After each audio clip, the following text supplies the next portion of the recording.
Aegean Sea Continental Shelf case, visualized.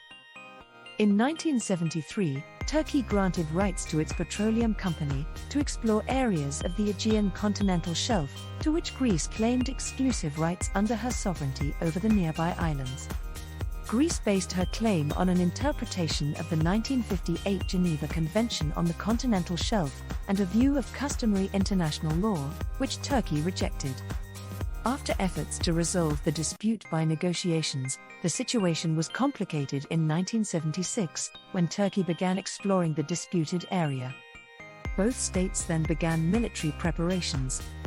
Greece referred the dispute to the United Nations Security Council and started proceedings against Turkey before the International Court of Justice by asking the court to confirm her rights in the disputed area, to prohibit Turkish activity there, and to determine the border between the Greek and Turkish shares of the continental shelf. Pending the decision on these questions, Greece requested interim protection measures, prohibiting both exploratory activities within the disputed areas and further military actions that might threaten peaceful relations. Greece argued that the International Court of Justice has jurisdiction to hear the dispute based on the 1928 General Act of Geneva, coupled with the so-called Brussels Communiqué of 1973.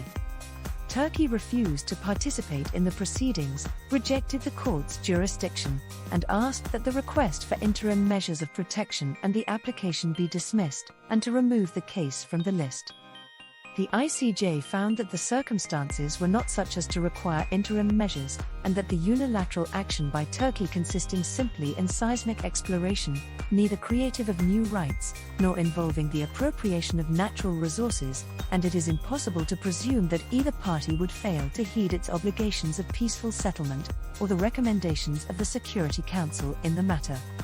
In 1979, the court held that it lacked jurisdiction to hear the merits, and that the Brussels Communiqué did not constitute an unconditional commitment to submit the dispute to the court, as it was only an unsigned communication to the press by the prime ministers of the parties.